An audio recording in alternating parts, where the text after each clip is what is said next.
Ala do Centrão defende Ciro Gomes como vice de Tarcísio em 2026. Isso ninguém estava falando sobre essa possibilidade.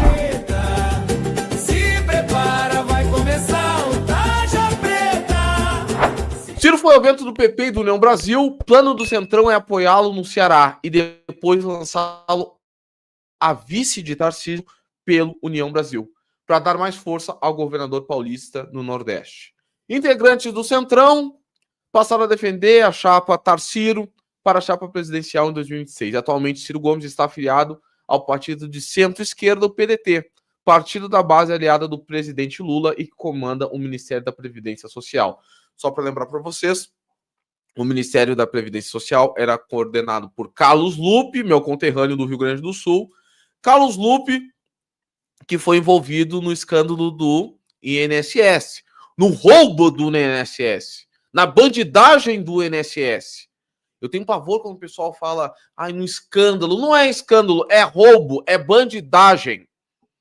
É mão no bolso das pessoas que mais são vulneráveis. Que são as pessoas que não conseguem se defender, que são as pessoas que não conseguem conferir lista de desconto. Eu fui olhar para minha avó e sempre falo isso para vocês, se ela tinha sido descontada no INSS. Eu fiz uma função para conseguir achar e até hoje eu não sei. Pobre minha avó de lá, maravilhosa, aquela deusa de ébano. Se envolveu, deu no pé, gente, talvez eu soubesse de alguma coisa, mas para não prejudicar o governo eu tô saindo. Se mandou, até o momento parece impune, fez um depoimento lá na CPMI de meia tigela, um bando de deputados despreparados para fazer perguntas, despreparados para fazer uma investigação, despreparados para averiguar possíveis indícios de fraudes e seus envolvidos. Que a CPMI, cara, todo mundo já começou com aquela expectativa. Vai dar pizza. De uma hora para outra, que tava uma CPMI que tava na mão do PT, tava na mão do governo, todo mundo lembra daquele contexto que eu já falei aqui em live. O contexto era Lula parando de cair no banheiro, que o velho tava caindo pelos banheiros durante 2 anos e meio, e deu uma rejuvenescida. Do nada, passou a falar em soberania nacional, os alimentos começaram a dar aquela baixada artificial de preço, começou a mudar a narrativa dele, que continuou sendo tentativa de aumento de impostos, mas deu aquele verniz para fingir que era novo. E do nada, voltou a fazer discurso, voltou a ter apoio, voltou a defender soberania nacional, do nada. A CPMI, gente, vamos dar uma baixada nessa CPMI, porque não é o momento do governo agora entrar em polêmicas. Vamos dar uma baixada porque tá tudo dando certinho. Não vamos nos atrapalhar, era o que o Lula estava dizendo. De uma hora para outra, plau! De uma hora para outra, plau! CPMI mudou, toda a oposição conseguiu, em retaliação às táticas do governo que não estava pagando a sua base eleitoral. E a gente fala um pouquinho sobre isso de novo. Que emenda não é nada mais do que isso, minha gente. Minha opinião, deveriam acabar com as emendas parlamentares. Acabar. Isso é uma forma de chantagem e é uma forma que a base do Centrão utiliza para negligenciar o voto que obteve nas eleições para conseguir depois ficar fazendo estrada, mudando infraestrutura, fora os repasses indevidos, através das tais emendas PIX, tá bom? Mas a gente já falou muito de PEC da blindagem aqui, eu não vou nem esticar esse assunto. Segundo o blog apurou, a avaliação entre lideranças do Centrão com a União Brasil é de que a crise do tarifaço afasta a família Bolsonaro da chapa presidencial e o melhor seria a construção de uma chapa sem integrante da família. Eu vou repetir. A avaliação entre lideranças do Centrão como União Brasil é de que a crise do tarifaço afasta a família Bolsonaro, se referindo claramente à narrativa política que vem sendo construída por Eduardo Bolsonaro no exterior. E melhor seria uma construção de uma chapa sem integrantes da família. E vocês ficam bravos com o pretinho aqui. Quantas vezes eu não abri os comentários? Lembre-se sempre, querem fazer comentários durante a live, querem me xingar, concordar, falar que eu sou bonito, lindo, maravilhoso, sexy, cheiroso, atraente, podem falar. Não tem nenhum problema com elogios, inclusive gosto. Xingamento eu não gosto muito, mas se quiser fazer, pode fazer. Mas tem que mandar no superchat, porque senão eu não consigo ler. Beleza? E esse pretinho veio aqui na live e disse o seguinte: é muito difícil que ocorra uma candidatura de Tarcísio Gomes de Freitas. A candidatura de Tarcísio Gomes de Freitas envolve os fatores: a aproximação com o Supremo Tribunal Federal, que ele tem um bom trânsito no Supremo Tribunal Federal, a confiança do Centrão e a confiança da família Bolsonaro. Enxerga sempre uma pirâmide de base triangular. Inclusive, agora tá falando com a Brenda aqui sobre matemática, tá aí. É uma pirâmide de base triangular. Os três vértices da pirâmide, para não fazer coisa feia, um triângulo, tá? Não vem pensar besteira agora terça-feira de noite, é um triângulo. Centrão, STF e Bolsonaro. Se um desses pilares ficar em falso, ficar meio perneta, a candidatura do Tarcísio passa a ficar ameaçada. E hoje a candidatura do Tarcísio é muito mais centrão do que bolsonarismo. Muito mais. Não é à toa que o cotado para ser o vice do Tarcísio não é ninguém do bolsonarismo atualmente. É Ciro Nogueira. Um senador que sabe que não vai conseguir sua reeleição no Piauí e está desesperado para lançar o Tarcísio para que ele consiga ser vice, porque ele é do Partido Progressista, da Federação PEPUNE, PP e União Brasil. Só que pensa bem, hoje, quem compõe a base de Tarcísio? Republicanos, PP, União Brasil, MDB, PSD. É muito cacique para pouco índio. E vão ter 2 nomes. Só 2 nomes. Se ele vai pelo Republicanos e depois vai pro PL. Se o vice vai ser do PL presidente do Republicanos, tá, mas o PSD vai ficar chupando o dedo, o União Brasil vai ficar chupando o dedo, o PP vai ficar chupando o dedo, o MDB vai ficar chupando o dedo. É muito cacique para pouco índio. Essa candidatura do Tarcísio vai, ó.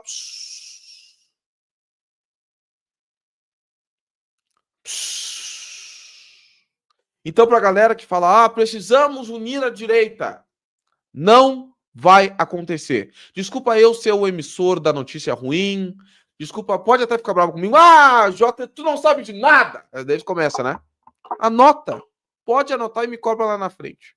A união da direita em torno de um único nome não vai acontecer.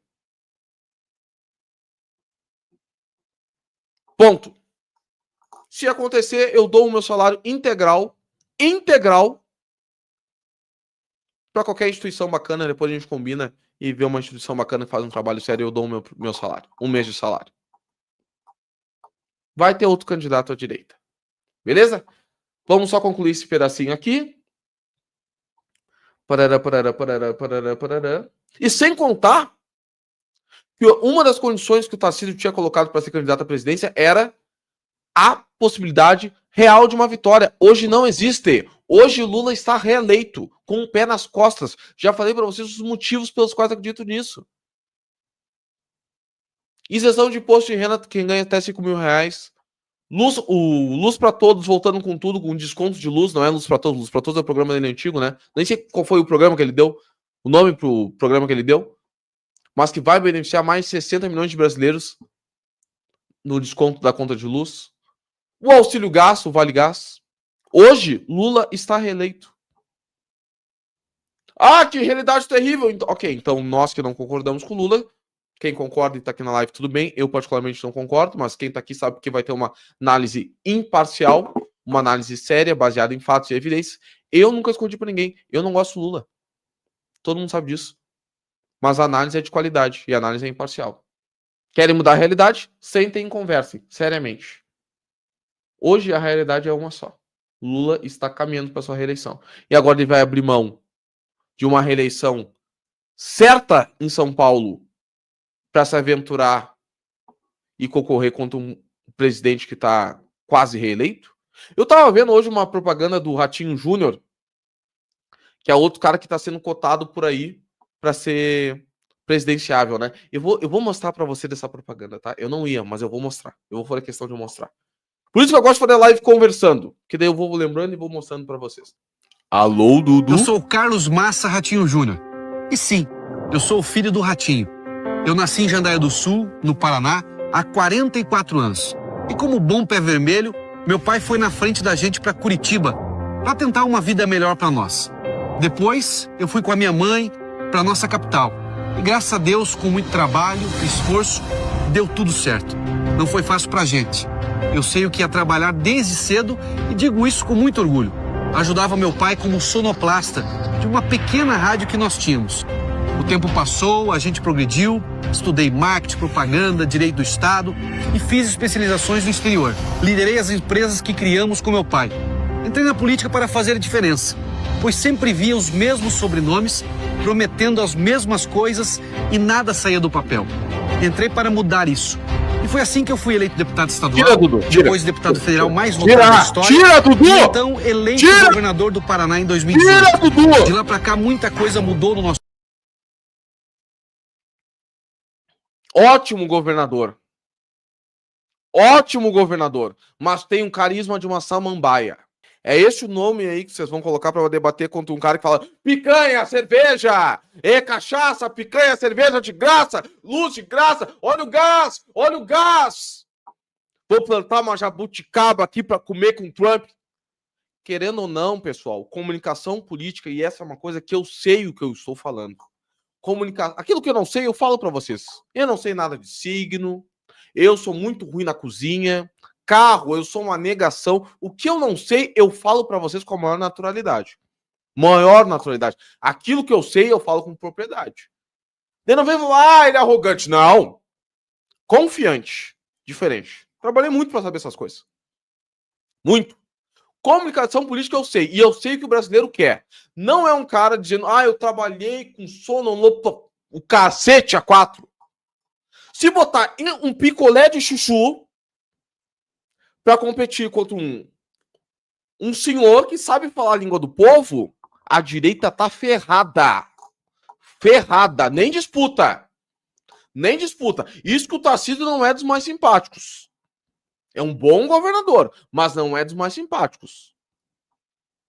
Vocês acham que é coincidência o fato de que só Bolsonaro...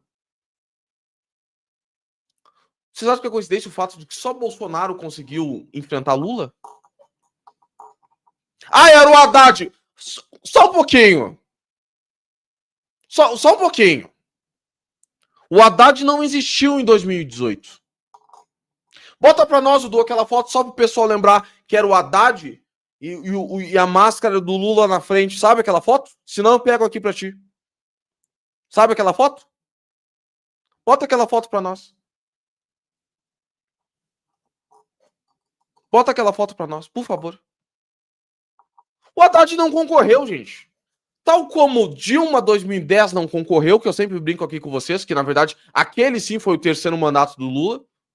O da Dilma em 2010. 2014 ela até ganhou. Mas 2010 foi do Lula. Quem disputou as eleições com Bolsonaro em 2018 não foi Haddad, foi Lula. E perdeu. Por quê? Porque Bolsonaro tinha uma linguagem que foi muito bem executada nas eleições de 2018. E aqui quem tá falando não é um bolsonarista, tá? Não é. Já falei isso pra vocês. Só odeia todo mundo? Sim! Eu amo minha mãe. Aquela mulher maravilhosa, aquela deusa de ébano. Inclusive, amem mais os familiares de vocês. Não amem políticos. E nem clubes de futebol. Inclusive, meu internacional tá numa seca danada. Olha aí a foto. Era o Haddad. Gente. De Haddad não tinha nada naquela eleição. Nada. Absolutamente nada. Ratinho Júnior é um baita nome e eu, particularmente, acho um nome mais interessante do que o próprio Tarcísio, tá? Principalmente dentro da composição partidária. Ambos estão inseridos num contexto muito diferente, né? Um é filho do Kassab, no PSD, e o outro é filho de um Um grande acordo nacional. Você sabe essa frase, né? Um grande acordo nacional, que é o Tarcísio de Freitas. Onde tem centrão, tem Jota criticando, tá? Ah, mas e se for... Eu não faço previsão, tá? E a minha opinião política é o que menos importa aqui na live. Como eleitor, eu tô falando. Eu faço como analista. Como eleitor, não me interessa. Tá bem? Mas, se tratando da chapa Tarcísio com Ciro Gomes, é muito interessante eleitoralmente falando. Por dois fatores. Não somente porque Ciro Gomes é um cara nordestino, não somente porque ele é extremamente popular no estado dele. Convenhamos, gente. Essa historinha de que Ciro Gomes quer ser governador do Ceará, ele pode até tratar como um prêmio de consolação, eventualmente falhando no processo atual. Mas ele não é pré-candidato ao governo do Ceará. Ele serve como uma barganha e uma tentativa de fazer com que o PSDB... O Ciro Gomes filiou o PSDB. Lembra do PSDB? Do Partido do Tucaninho? O Ciro Gomes é de lá. O PSDB tá morto, gente. Enterrado. As larvas já devoraram. Morto. Não existe mais o PSDB. É uma tentativa de sobrevida do PSDB desesperada com o Ciro Gomes, de se tornar relevante, porque é um nome muito vendível. Não para tocar uma cabeça de chapa, mas como vice. Então Tarcísio acerta, eventualmente, em cogitar o nome de Ciro Gomes. Muito popular no Nordeste e é um cara que não tem medo de atacar o Lula. Foi disruptivo. Disruptivo. Não tem medo de tentar achar dentro da centro-esquerda uma alternativa ao lulopetismo. Na minha opinião, de forma estratégica, acertadíssima. Beleza? Era isso que eu tinha que falar sobre a chapa Tarcísio. Dudu, o que mais tem para nós agora? E aí, ó, tem gente falando que para mim que era impossível. Tem gente falando que para mim... Ah, Jota, tu está viajando, tu é maluco. Alguém pode me dizer, ah, porque eles estão se abraçando, não pode se abraçar? Claro que pode. A grande questão é que esse abraço foi num evento da Federação União Brasil e PP. Tarcísio é filiado à União Brasil? Não. Tarcísio é filiado ao PP? Não. Ciro Gomes é filiado à União Brasil? Não. É filiado ao PP? Não. Tá fazendo o que lá, então?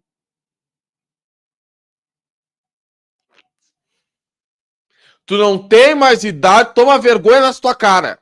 Tu não tem mais idade pra ser inocente e pra não saber muito bem o que tá acontecendo aqui. Tu não tem mais idade disso. Se fosse uma guria nova, até tudo bem.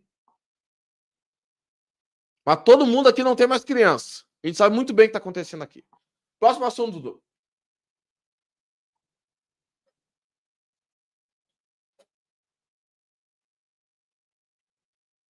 Lula está convicto sobre a indicação de Messias, afirma Jacques Wagner. Todo mundo tá por dentro desse assunto, né? Eu nem lembro se eu trouxe ele aqui para vocês. Eu acho que eu trouxe ele de uma forma meio rápida, meio ligeira, meio corrida. Mas basicamente o que eu já tinha antecipado, quando todo mundo dizia vai ser o Rodrigo Pacheco de Minas Gerais, porque tem bom trâmite no Senado, não vai ter resistência dos senadores. Eu falei, não! Vai ser o Messias. Vai ser o Messias. Não vai... Vai ser o Messias. Dito e feito. Vai ser o Messias. Por que vai ser o Messias? Porque eu falei? Porque o Lula viu a nossa live? Infelizmente não. Se olhasse, ia ver eu xingando ele de velho sem vergonha, safado. E talvez ia tomar vergonha na cara dele. Vai ser o Messias porque o Lula não tem nada de aceno evangélico, tá, gente? Eu vejo uma galera falando, porque é um aceno aos evangélicos. Que a Janja faz live cantando Deus cuida de mim. Eu sei que o Dudu não gosta de olhar vídeo repetido, mas se ele quiser, ele pode projetar aí, que aquele vídeo é sensacional. Quando ela faz vídeo cantando Deus cuida de mim, aquilo é um aceno aos evangélicos. A indicação de Lula para o Supremo Tribunal Federal é uma decisão muito mais ligada ao seu ciclo de confiança.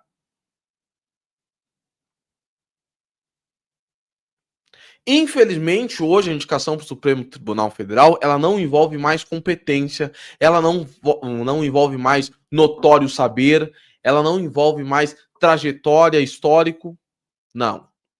Envolve ciclos de confiança. Eu não sou nem louco! Nem louco! Tem gente que fala, tu é cagão? Me chama do que tu quiser. Pode ser. Mas se vocês derem um Google e descobrirem os motivos pelos quais, os indícios, adoro essa palavra, né? Que daí me livre de qualquer processo. Os indícios que levaram o ministro Alexandre de Moraes a ser indicado pelo Supremo Tribunal Federal e antigamente para o Ministério da Justiça e da Segurança Pública. Então tá na internet. Fala aí pra nós, ó. Vai procurar. Te vira. Eu não vou falar nada. Te vira. Te mexe. São ligadas a favores.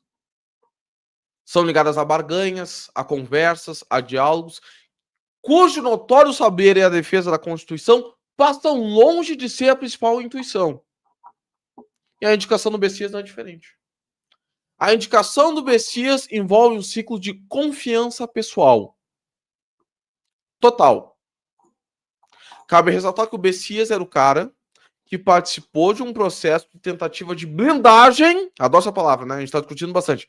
Blindagem ao Lula para que ele não fosse preso. Para quem não lembra, a Dilma tentou, quando a Lava Jato estava cercando, quando todo mundo via, gente, não vai dar, o Lula vai ser preso, a Dilma tentou nomear ele como ministro da Casa Civil para tentar fazer com que ele escapasse do processo. Quem ia cuidar disso? Bessias! Que a Dilma não falava Messias, ela falava Bessias. Jorge Bessias. Atualmente, AGU do governo Lula e futuro ministro do Supremo Tribunal Federal. Por notório saber? Não. Porque é evangélico? Porque envolve confiança. E nos tempos atuais, em que o nosso ex-presidente, nosso porque é Brasil, né? Nosso ex-presidente está à beira de ir para prisão, já está em prisão domiciliar, e que o nosso atual presidente foi condenado no mérito, e no mérito permanece condenado, no mérito, deveria permanecer condenado por crimes de corrupção passiva, lavagem de dinheiro e corrupção ativa, a gente sabe por onde passou essas decisões.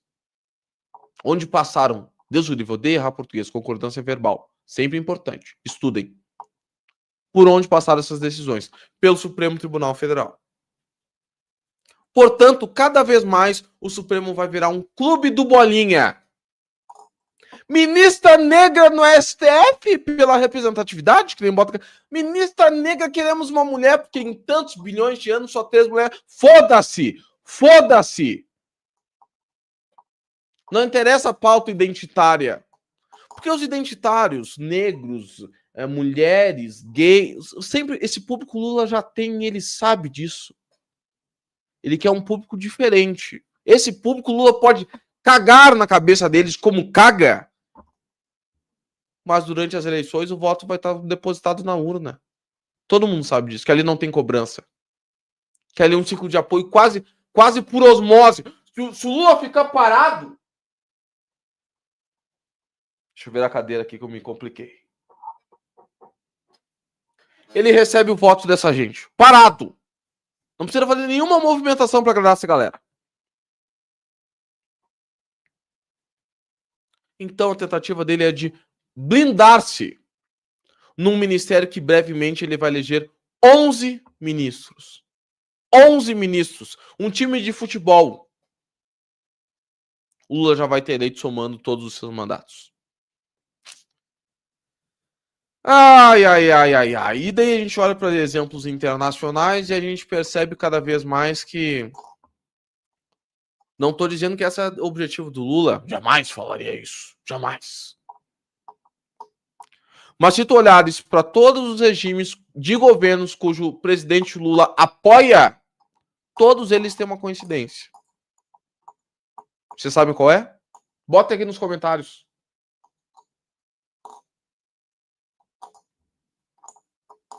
Bota aqui nos comentários se você sabe qual é.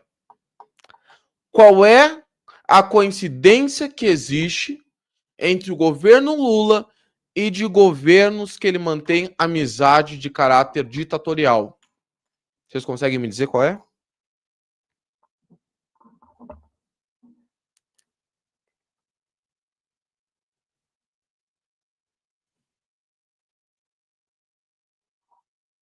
Se mexam! Vamos lá, eu tô com o negócio aqui aberto. Vamos lá. Digita. Se errar, errou. Não pode ter medo de errar. Ai, vou passar a pergunta. Digita logo. Qual é a coincidência que tem entre o governo da ditadura da Venezuela, entre a ditadura da Nicarágua, entre a ditadura de Cuba, entre as ditaduras do Oriente Médio? Qual é a coincidência? Aparelhamento das instituições? Exatamente isso, Carol. Exatamente isso. E qual é a instituição que eles sempre começam? O Poder Judiciário. Interpretem como quiserem. Diga, diga, diga, diga, diga, diga.